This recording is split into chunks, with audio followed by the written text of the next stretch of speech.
Hello and welcome to Black, Brown, and Bilingue, where our mission is to unite the Black and Brown communities through education, storytelling, and community engagement.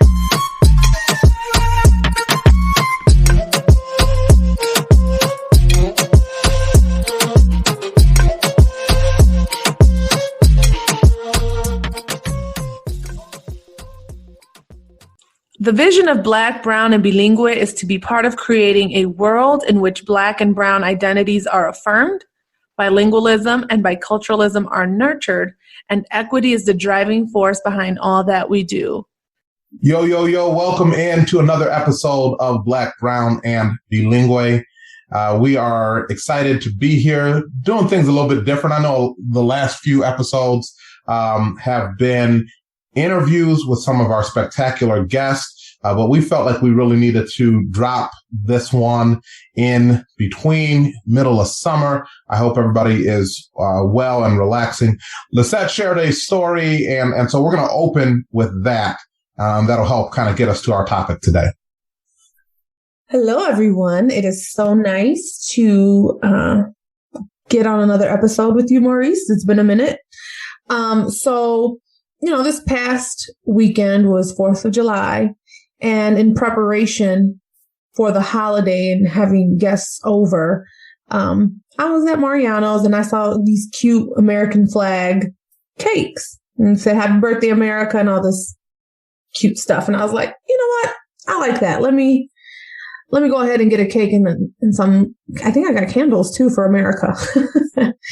And I, came home and I had some friends over, and one of them, who happened to be a Caucasian male, said, "Why would you do that?" And I'm like, because I was reflecting on my drive back home that had I been in any other country, I don't know that I would be afforded some of the things that I am afforded now.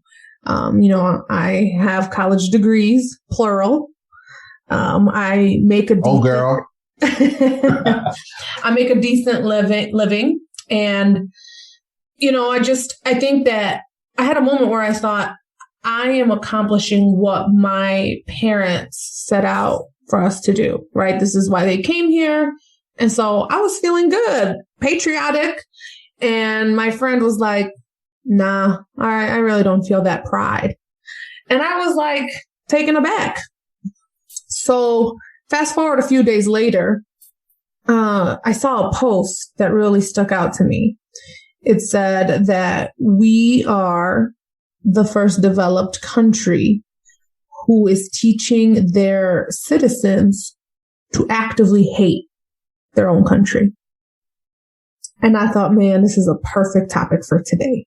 And if y'all can see Maurice right now, he's got this look like, Yeah, I do have that look. I do have that look because I do not hate America. I do not hate America. I, in fact, speaking of quotes, right? And by the way, I want to just say this as a quick side note for everybody. I love 4th of July. And one of the reasons I love it is because woke people they post their obligatory, woke conversation about 4th of July, right? Like, my people wasn't free, and so I ain't celebrating till everybody free. And we get it. We get it. We understand. I promise you.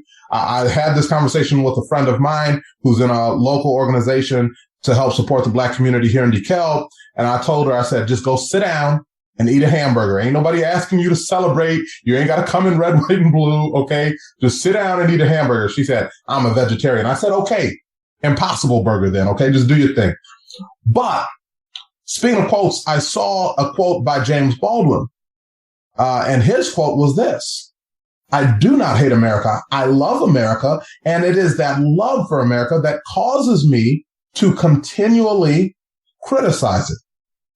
Now, some of y'all have a mom that makes you understand, right, what that is. Because mom will tell you, "Baby, I'm just telling you because I love you," right? But there is a sense of reality to that. For me, I think particularly looking at this year and Juneteenth becoming a federal holiday, how is it that we can acknowledge that Juneteenth is a federal holiday, right, which happens 90 years after the 4th of July, and still want everybody to celebrate the 4th like it has meant the same thing for everybody. So that's all for me. That's my thought there. But Lissette, you had mentioned something about, some other ways in which you see kind of some of that act of hate, though, that is perpetuated. Talk a little bit about that. Yeah, I'm going to be honest. I'm going through a mix of emotions because I think, the last maybe 10 years, I would say, have been marked by a lot of unrest, right? We've seen so many things play out in the media. And I really didn't think much about it until when I saw this post. Like, I grew up singing patriotic songs in elementary school. That was part of our music program. I cannot sing, but I do love This Land Is Your Land. This Land Is My Land. That's a bop. And I don't care what you tell me. So I remember singing a lot, 50 Nifty United States. That's how I can name them all. So I don't know that we're doing that for our students the way in which we did it, when we were going to school. And I think there's a room and a place for it, right? You can love your country. And precisely like you said, because you love it, you also have this belief that it could be even better. So for me, seeing that coupled with the attacks on critical race theory, we have 9-year-olds protesting Black Lives Matter posters at school board meetings and, parents saying, it's time to wake up. The parents have been awakened because we now know what happens in classrooms via Zoom, right? That indoctrination that takes place. And I feel like we are in a very murky, confusing, dangerous time. Now, I'm going to just dabble for a moment in conspiracy theory, Maurice, conspiracy theorist Maurice, and say that is on purpose. I'm sure that there is on both sides of the media people profiting from the perpetuation of division. Say that again. Yes, on both sides of the media, there are people profiting from the perpetuation of division.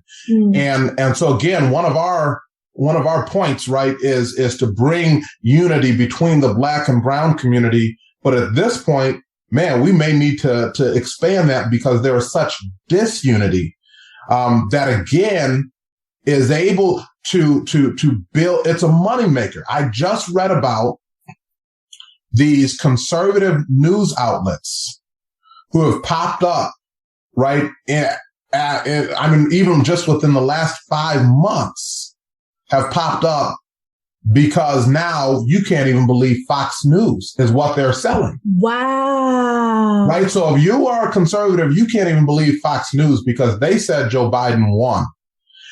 So again, if Fox News cannot be trusted by the conservatives, then somebody else has popped up. This other organization had a private or an exclusive interview with President Trump. So then guess who wants to come on their website and advertise, right? All these different conservative senators and representatives that are up again. So now all of a sudden it is a money-making industry. So that's the conspiracy theory side of it. And again, that's both left-wing and right wing. There is money to be made through division. But here's what I also think, though. I think that the cost for left and right is different, or what's at stake is a little different.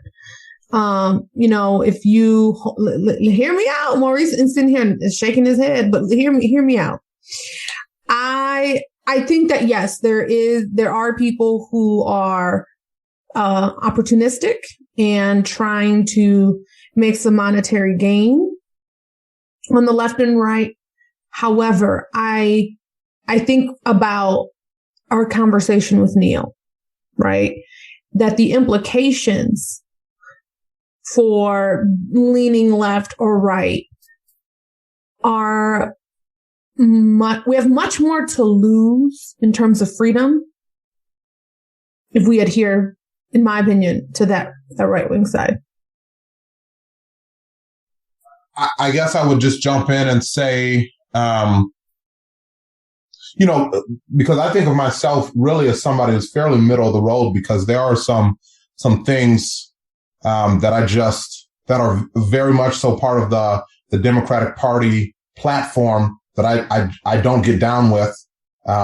And I'll name one of them out loud, and if anybody is listening and wants to come for me, that's okay, because I'm willing to listen to you and I'm willing to engage in that conversation. That's another part that we'll have to come back to. But I will just say that I think of abortion as being one of those things that the right wing feels like they are going to lose, because we value. There are folk who value life, believing that it begins at conception and some of these things, right? And so now let me flip on that. Can I go ahead? On the flip side, you can care about life at conception all you want, but look at our healthcare system. Look at what you're doing to children at the border. So why not care about living, breathing life that already is here? You know what I'm saying? Like, I feel like that would be the counter argument to that. And 100% is the counter argument. And here's my counter argument to that. You just made a great leap. You just made a great jump. And it is a jump that has been sold to you by leftist media. Nah, it just don't make sense. No. I don't even watch the news, to be honest. But that's okay. You're still being fed it. Here's the jump that you just made. If you are for abortion, if you are against abortion, you are for caging children. No. And which is why I literally just said, I don't have an identity place, because I'm not for abortion. However, I'm for life from the cradle to the tomb. Right. And I think that's where, go ahead. I was just going to say, I think that part of the struggle here is that we've taken political party platforms and tied them into identity, such that if you are this, right, if you are any one of these things, you are all of these things. No, I think that it's the hypocrisy that for some folks, right, that. And I'm with you. I agree. For some folks, it's the hypocrisy of we're pro-life, but when it comes to an already living person, suddenly that doesn't matter. And here's another thing, I respect and admire actually your candor for saying that you are anti-abortion, because I know that is a contentious topic. And I don't believe in it either, in terms of like I would never have an abortion, right? Or God willing, something horrible happens, or God forbid, God willing, God forbid something horrible happens. But I also don't think the government should govern that. You see what I mean? And so, which then gets us to the next topic of, oh, big government, big this, but you're literally telling women what to do with their bodies. So I think, Lissette, where we're going to come back together on this is there is hypocrisy on both. That's all I want to say, is that there is hypocrisy on both sides, because there are laws on the books in many states that if I'm driving a car, blue states and red states, if I'm driving a car and I hit a woman who is pregnant and her and the baby die, I'm going to be charged with 2 counts of vehicular manslaughter. So if I kill the woman and the child, I'm charged twice. If the woman decides that this is not what I want, then it's legal because it's decision. Now, again, there's so much, I dare not pretend like this is something that is cut and dry and simple and easy. And at the end of the day, I'm with you. As for me in my house, we would not do it that way. I'm not into trying to legislate morality. For my moral system, that's how I view it. That's where I'm at. And so I tend to respond to folk who feel that way. I think, though, that the truth is, right, is that there are people then who are considered right wing, who are anti-critical race theory, who are anti-culturally responsive teaching, but also criticize their country because of abortion laws, who also criticize their country because of marriage laws. And so my point is that that's hypocrisy for them to turn around and say, I hate my country because I criticize it because of its racial history, but you can criticize it because it doesn't agree with your religion. I get what you're saying. I'm picking up what you're putting down. Yeah. And because the thing is, Lissette, I try to just be me. Like, I try to keep it 100 all the time. Same. So I'm not going to step up and protect somebody on the left or protect somebody on the right if what they're doing is not like right. You know what I'm saying? And so, but I think that's one of the things that has led to some of this attack that people hate their country, right? Right. So do you think, because now you got me thinking, do you think that there are people on the quote unquote right who are starting to criticize America and they can get away with it? Yes. Because more so than they could if they were on the quote unquote left? Yes. And so here's the unfortunate reason why.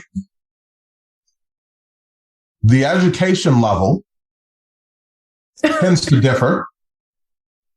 It's very elitist of you, Maurice McDavid.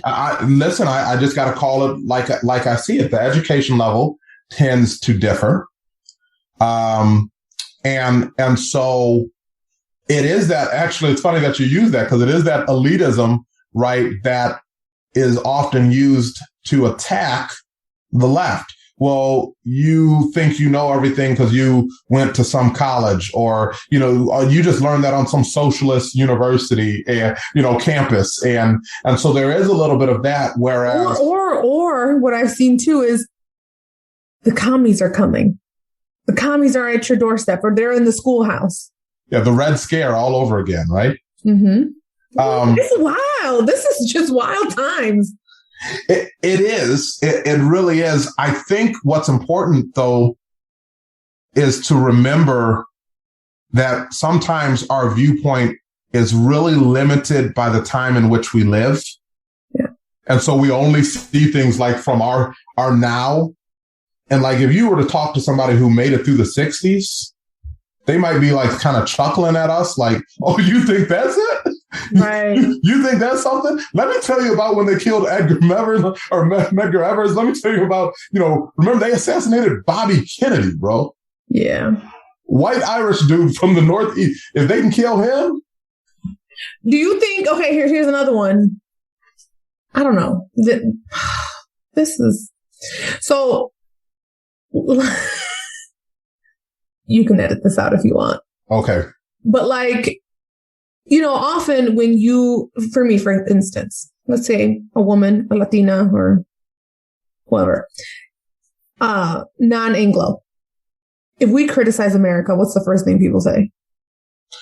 If you don't like it, go back to your country. So, and we keeping that in there too. Right. Okay. So hear me out though.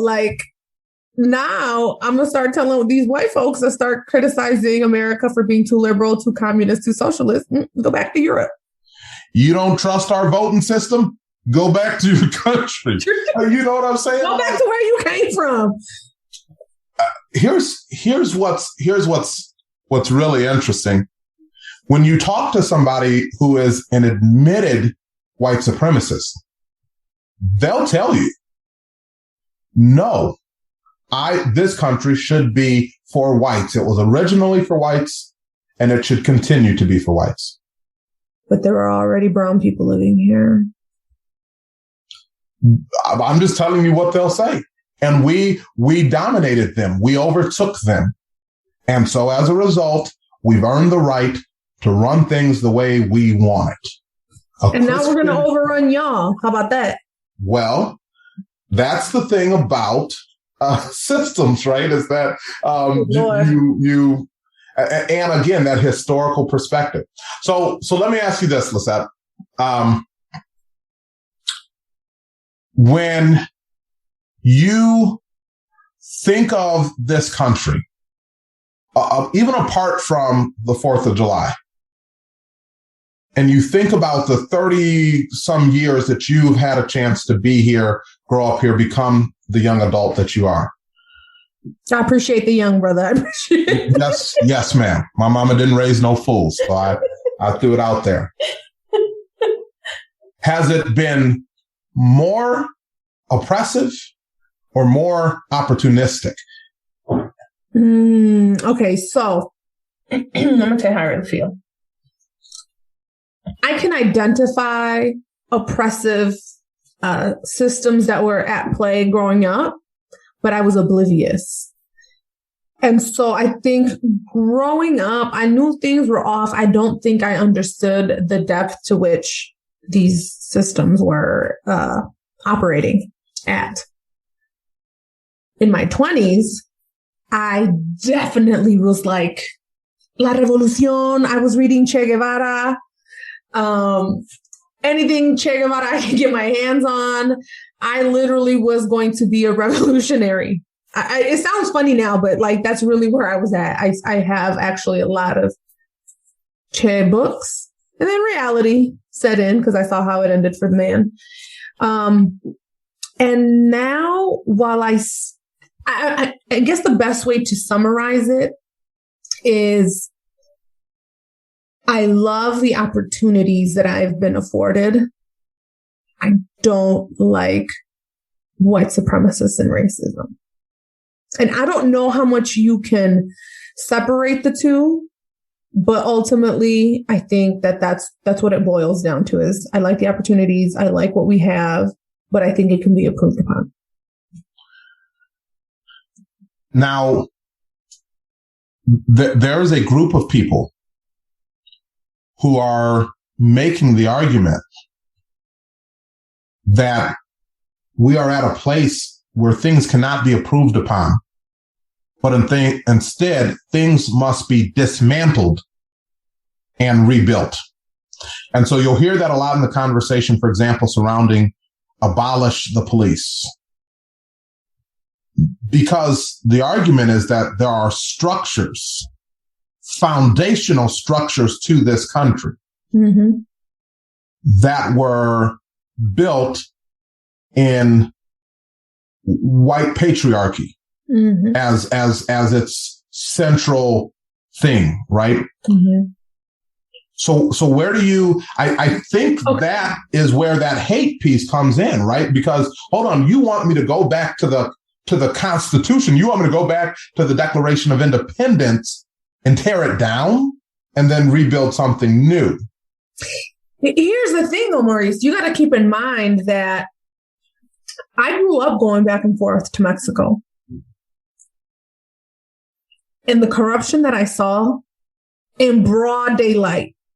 I mean, we would drive sometimes. They would pull us over, go through our luggage, and the only way to get them off our backs was if we paid them off, gave them money.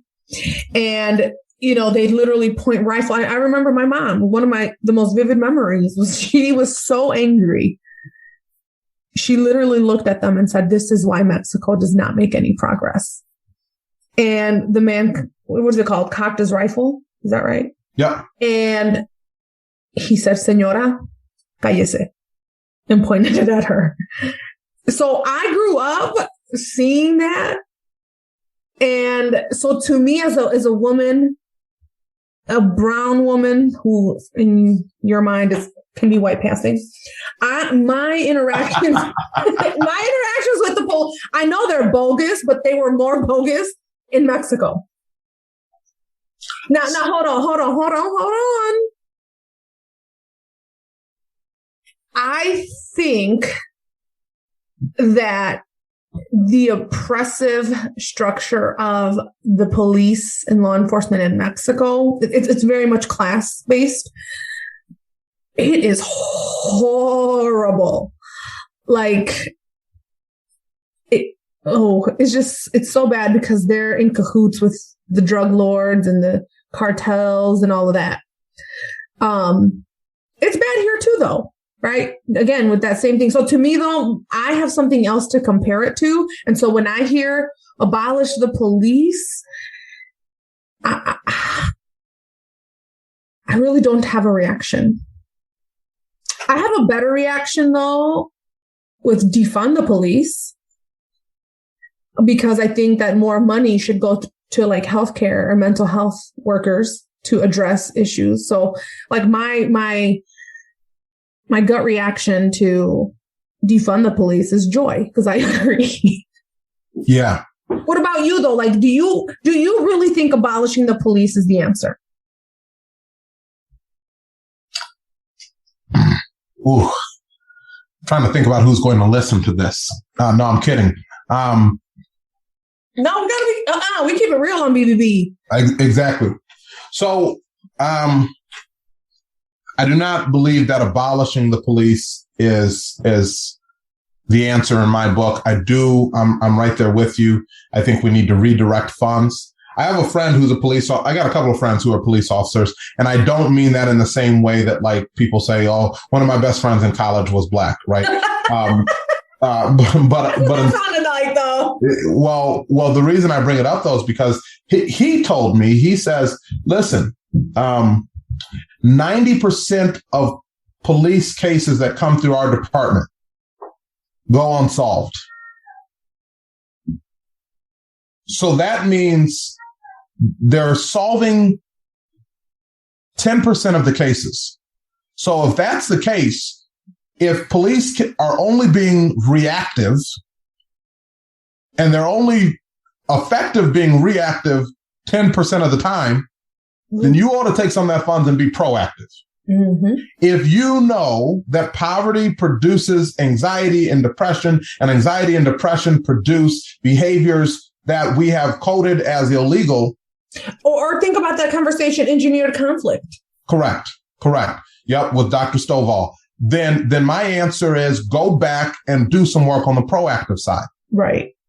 Or even on the reactive side, do some restorative work. How is it that we don't get this brother or this sister or this person to not repeat? How do we get them to not end up in this same exact place where they were coming in? Now, I wanted to also comment, though, Lissette, because I appreciate the idea of bringing into perspective our nation by looking at other nations. I can tell you when I got the chance to go to Kenya, similarly, if you are driving along the highway, there's roads, strips out, road strips. You got to stop. Here's the crazy thing.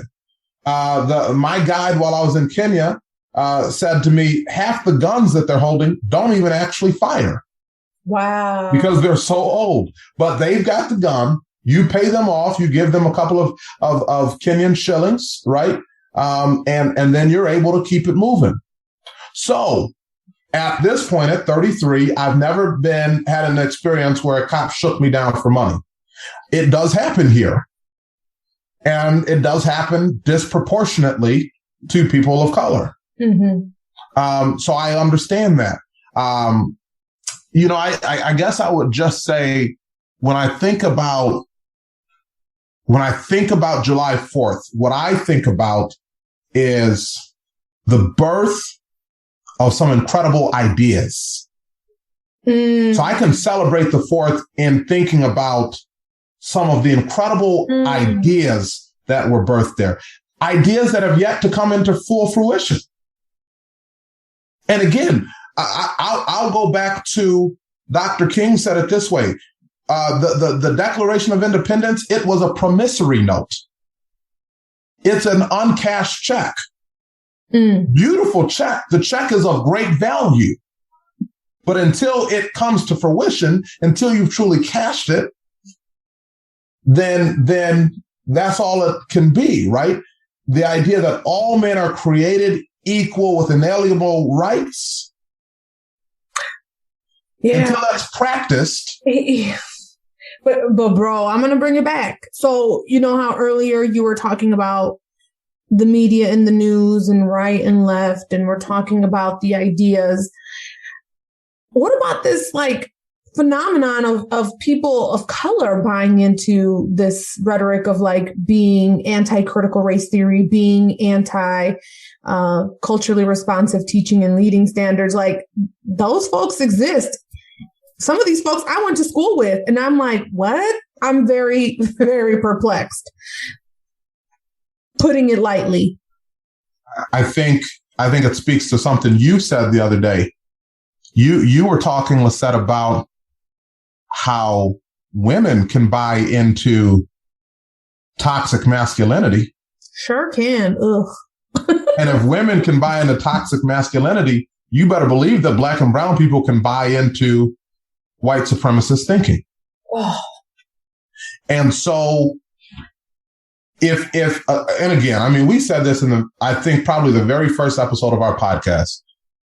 If all it took in America was hard work, your parents would be filthy rich. Right. Right.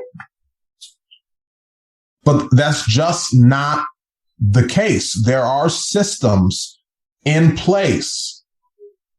And now the actors in the system, some of them are completely oblivious to the system. So they're not acting on behalf of the system. They're not actively trying to be racist. But let me give it to you like this. If you are a white business owner and all your buddies that you golf with are white, and one of their sons needs an internship for the summer, and one of my sons needs an internship for the summer. Baby, say it again. Who gets the internship? Facts. So that's not because you don't like my son because he's Black, but that's because the system of our current racial system has made it such you only kick it with you know your frat buddies, and now again old ways die hard. You know what I'm saying? So I ain't gonna lie to you though. If I'm rubbing elbows with other brown people and they didn't need an industry, you ain't wrong. You ain't wrong. You are not wrong. Well, and I'll say it like this. Let me be careful here and put on my HR hat. It is something I am actively in pursuit of. Facts. I want a staff that is diverse. Well, and here's another thing too, right? Like that when we talk about that proverbial seat at the table, that point highlights it perfectly. Black people know other Black people. Mexican people know other Mexican people. And if you don't have that representation at the table where the decisions are being made, chances are you're not going to be able to recruit more of that. You know, because we have these companies, oh, well, we're trying to recruit and we're trying to retain. But then you look around and it's like maybe one person, two at that. And it's like, that's not enough. And so, yeah, this is complicated. Old habits do die hard. So what do we do? Where do we go from here? Because I think we're this is like therapy. Yeah, there is a tendency to admire the problem. Mm-hmm. And I do think that there are some actionable steps that we can take, even at a basic, like, human level, right? And so, yes, read the book, How to Be an Anti-Racist. By the way, if you're listening and you don't actually know what critical race theory is, read about it. Listen to our episode with Dr. Stovall. Absolutely. Read about it from multiple perspectives, by the way, because I just heard Senator Ted Cruz make the statement that critical race theory is as racist as the men in the white hoods. No, he did not. And to that, and again, that's the type of, ignorance is an understatement. It makes my skin crawl that you would compare a group of people who over a 100-year time period lynched people without punishment, right? Lynched people. 500 in the state of Mississippi in a 70-year time period. And those are the bodies that they found. And that's the same as a theory that's taught occasionally at the college level in some classes. So again, I was going somewhere with that too, but educate yourself is what you're saying, because yes. Yeah. So I think those are the simple things, but the other thing is this: be intentional about who you kick it with. Who do your kids get to sit and eat with?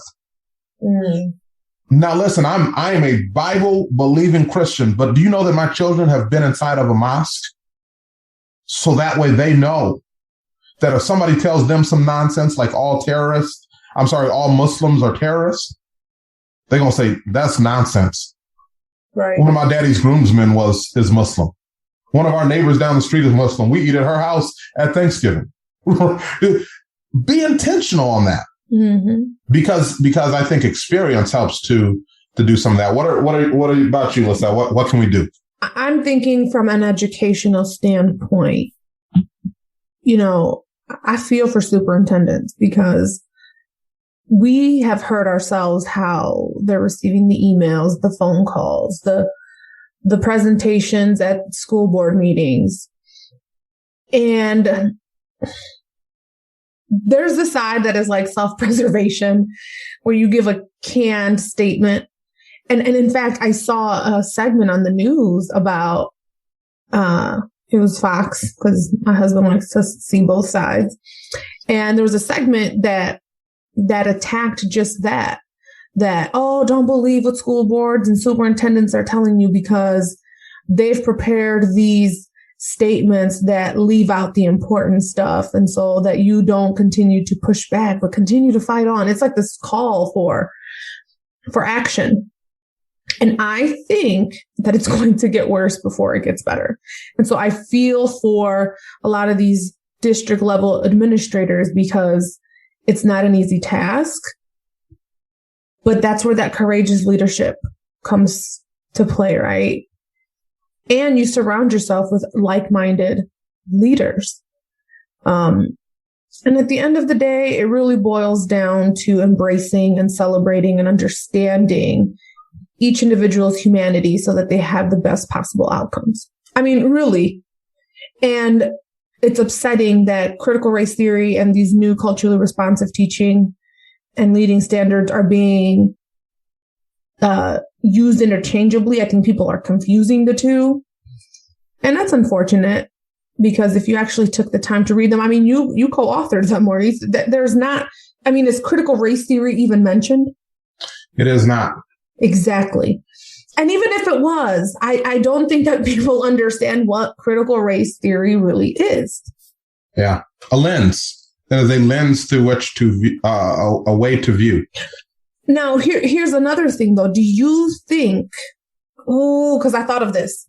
Do you think that if we have, let's say, Black students, white students, Latino students in the same classroom learning about this, about systems of oppression, do you think, number one, that the white child may feel bad about themselves? And number two, that the marginalized, quote unquote, marginalized students would feel bad about themselves? Because I have heard that argument too, that I don't want my child And they love to twist up Dr. King's words on, I want my child to not be judged by the color of their skin, but the content of their character. But I have seen Black parents use that quote to speak out against CRT. Yeah. So I think if you're a human being and history class is being taught well, you're going to feel bad about some things, because humans have done some god awful things to other humans. When we would teach about the Holocaust, I would be in tears. So why is it not okay to be in tears when we talk about American slavery? And the genocide of Native Americans. The genocide of Native Americans, Jim Crow. Why should that not drive us to tears? We're afraid of feeling. I'm not afraid of feeling. I'm not afraid of asking you to feel, because it is that empathy that you will get from that lesson that will drive you forward to say, as is the call of the Holocaust Museum, never again. But bro, let me tell you, remember when I told you that my experience as a middle school teacher? I grew up kind of like we saw in the trivia night, that I knew more like Latino history just because I'm Latina and none of it, because we were non-existent in history class pretty much, with the exception of Cesar Chavez. Okay. And I actually have wondered this. Would my sense of self be different had I learned about all the oppression that my people went through? Because when I started to teach my students about Cesar Chavez, I'm telling you, they were not into it. And their words were, that doesn't make us feel good to see migrant workers in those conditions, and the fact that they had to unionize. And while I thought I was teaching one thing, like the power of, protesting and uniting and fighting for a good cause, they were not perceiving it in that way. And I don't think that was good for their self-worth. And I think that's what some people are, I'm just telling you, I think that's what some people are saying against some of the stuff that we teach in school. I think that's part of the argument. And I wonder, being the middle of the road man that you are, could we meet in the middle and just dissect that a little further? Because I think we'd be remiss if we didn't talk about that. Yeah. So one of my favorite Christian hip hop artists, also very conscious hip hop artist by the name of Sho Baraka, says, and I'm going to mess it up a little bit, but he says, only time we learn about Black history is slavery. So even when I'm learning, they still putting them chains on me. Right. And, yes. And so there is that idea that victimhood can be taught. But I'm not interested in showing you that for victimhood. I'm interested in showing you that for survivorship. I want you to see. I want you to now, and again, it has to be done well. Right. And I think that's where we're making the mistake. So remember, culturally responsive teaching and leading standards are not standards to be taught to children. They are standards for educators. A culturally responsive teacher is going to do that well. Right. And if you're not there yet, be careful, tread carefully, because you can hurt a kid. You can definitely, I agree with you 100%. You can hurt a kid trying your best to make that connection. But you've got to understand how to do it. And that's why these standards are written for teachers. What do I, as a culturally responsive educator or educational leader, need to be thinking about and doing that's then going to produce a culturally responsive environment for my students? Thank you. That's an important distinction too. Yes, absolutely. Because I think that has been one of the attacks is, well, we're teaching our kids about systems of oppression and about, whiteness. And no, we're not. Now, it may come up in conversation, but I think that you, the educator, does need to understand that what culture am I bringing into the classroom? right? In terms of then how I interact with my students. Excellent distinction. I almost want to end on that note, Maurice. It's not for what we're teaching the kids, it's how we as educators unpack those standards and apply them to our practice. Correct. It's not to replace a curriculum. Nope. It's not to dictate to school districts how to allocate resources. But I will say this. To those people who say, just teach the curriculum. Why are we changing things? Why do we got to do things differently than how we've always done them? Look at the data, and there's your answer. People who say just keep doing things the way that they've always done them typically are children for whom the education system has worked well. Unfortunately, there's a whole lot of kids for whom it has not. Right. Look at the prison system. Look at the educational level of the average person in the prison system. But here's the thing too, Maurice, like it's beyond just this school. It's, I understand. It's economic structures. It's, but I'm going to take radical responsibility for what I can. And right now, that's the school. Facts. That's why you heard it here first, folks. We will have a social justice academy. It's part of EBB. I'm putting it out there. That's literally the way we have direct impact on how things get done and how we can service kids for whom the traditional school system has not worked for.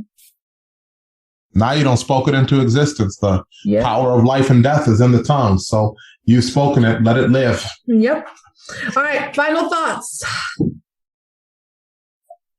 My final thought is this. I think back to high school and college.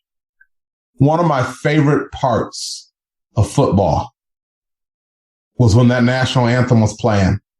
I'm holding my helmet on my head and you just shaking. That adrenaline is rushing. You're getting ready to go. I fully recognize I got a chance to be a college athlete at a private liberal arts school. I've been to Spain. I've been to Kenya. I speak a second language.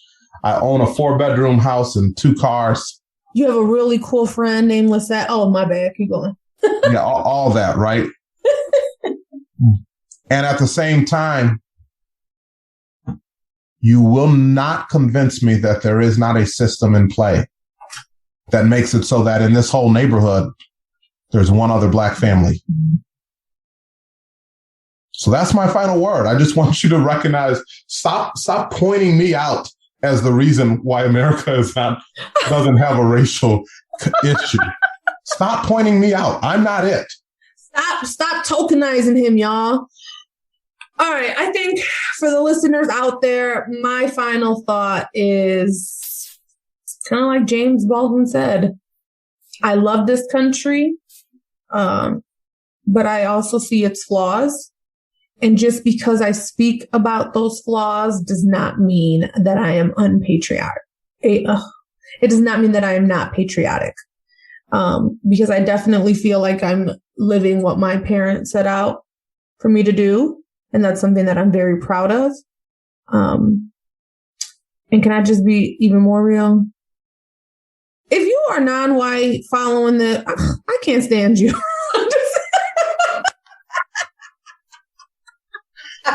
They have the liberty to think what they want to. I know. And I have the liberty to say, I can't stand you.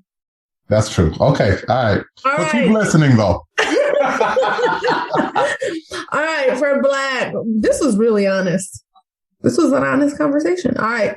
For Black, Brown, and Bilingue, I am one of your hosts, S2Ep7. I'm your other host, Maurice McDavid. Muchas gracias for tuning in. Adios.